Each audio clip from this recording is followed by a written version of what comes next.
Hello everyone, I am Neha. आज करेंगे हम क्लास 11 एंटरप्रेन्योरशिप एंड टॉपिक है हमारा आज का factors to be considered before selecting the method for collecting data.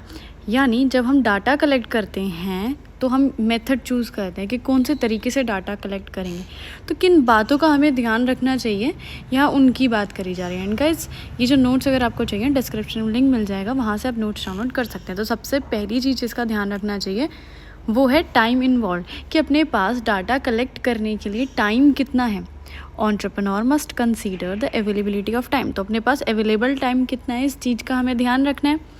If there is shortage of time then census method should be avoided. अगर हमारे पास time की बहुत कमी है तो सेंसस मेथड यूज़ नहीं करना है, क्योंकि सेंसस मेथड ऐसा है जिसमें बहुत ज़्यादा टाइम लगता है, बहुत सारे लोगों से डाटा कलेक्ट करना पड़ता है, ज़्यादा क्वांटिटी में लोग लेने पड़ते हैं, इसलिए ये चीज़ नहीं चूज़ करनी चाहिए। इसके बदले में सैम्पल मेथड यूज़ करना चाहिए। नेक्स्ट चीज़ है कॉस्ट इन्वॉल्व।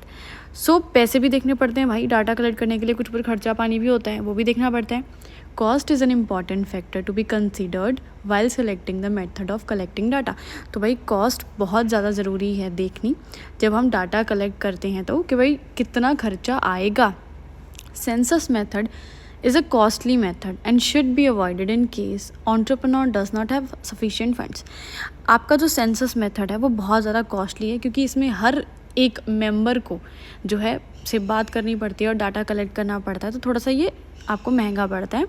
तो हमें ये कब अवॉइड करना चाहिए, जब हमारे पास फंड्स इतने ना हो, पैसे की थोड़ी कमी हो, तब हमें इसे अवॉइड करना चाहिए। नेक्स्ट है एक्यूरेसी रिक्वायर्ड। आपको कितनी एक्यूरेसी चाहिए, 100% एक्यूरेसी चाहिए या थोड़ा आपको सिर्फ गेस से काम चल जाएगा थोड़ा बहुत। तो इस केस में क्या होगा, if information collected is required to have high degree of accuracy. अगर आप चाहते हैं जो भी आप इन्फॉर्मेशन कलेक्ट करेंगे उसमें एक्यूरेसी बहुत ज़्यादा, मतलब 100% करेक्ट इन्फॉर्मेशन चाहिए, हमें ज़रा सा भी 19-20 ऊपर नीचे नहीं चलेगा, तो आप सेंसस मेथड यूज़ करो। क्योंकि सेंसस मेथड में क्या होता है, हर एक बंदे से पूछा जाता है, तो गलती के चांसेस होते ही नहीं हैं। वही बात लिखी हुई है यहाँ same, because in this method every member of population is taken into account for collecting data. क्योंकि इस मेथड में हर एक मेंबर से डाटा कलेक्ट किया जाता है, किसी भी बंदे को छोड़ा नहीं जाता है, इसलिए 100% एक्यूरेसी आती है। नेक्स्ट है टाइप ऑफ इंफॉर्मेशन रिक्वायर्ड, किस टाइप की इंफॉर्मेशन आपको चाहिए। If information is of routine and general nature then sample method should be suitable. अगर आपको जो इन्फॉर्मेशन चाहिए वो जनरल नेचर रूटीन की है, यानी जो डेली से कुछ कामों से रिलेटेड है, हल्की फुल्की इन्फॉर्मेशन चाहिए, तो आप सैम्पल मेथड जो है यूज़ कर सकते हैं। क्योंकि सैम्पल मेथड में क्या होता है, जैसे 1000 लोग हैं, उसमें से आपने 20-25 लोग चुन लिए और उनसे इन्फॉर्मेशन कलेक्ट कर ली, तो एक हमें आइडिया सा आ जाता है कि हाँ, जब ये सारे लोग यही चाहते होंगे, सबकी यही राय होगी, है ना। तो ये नॉर्मल चीज़ों के लिए तो सही है सैम्पल मेथड, लेकिन अगर हमें कुछ ऐसी इन्फॉर्मेशन चाहिए जो बहुत स्पेशलाइज्ड है, बहुत ज़्यादा इम्पॉर्टेंट है, कोई ऐसी चीज़ है जिसके साथ हम कॉम्प्रोमाइज़ नहीं कर सकते हैं, तो हम सेंसस मेथड यूज़ करेंगे। क्योंकि सेंसस मेथड में क्या होता है, यहाँ हर एक मेंबर से सारे डाटा कलेक्ट किया जाता है। Next is from whom the information is required.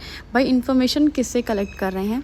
If persons from whom the information is required are readily accessible then census method can be used. भाई अगर ऐसे लोगों से हम इंफॉर्मेशन ले रहे हैं जो रेडिली एक्सेसिबल, यानी तुरंत हम उनके पास जाके उनसे डाटा कलेक्ट कर सकते हैं, आपके आसपास हैं, आपको आसानी से ऐसे लोग मिल जाएंगे, तो सेंसस मेथड यूज़ करो भाई। आराम से उनसे जाओ, इन सारी इन्फॉर्मेशन पूछो, बात ख़त्म। अगर ऐसा नहीं है, लोगों को ढूंढना पड़ेगा आपको, ठीक है, या लोगों को कन्विंस करना पड़ेगा, तो आप सैम्पल मेथड यूज़ करो, ठीक है, वो बेस्ट ऑप्शन रहेगा। इस वीडियो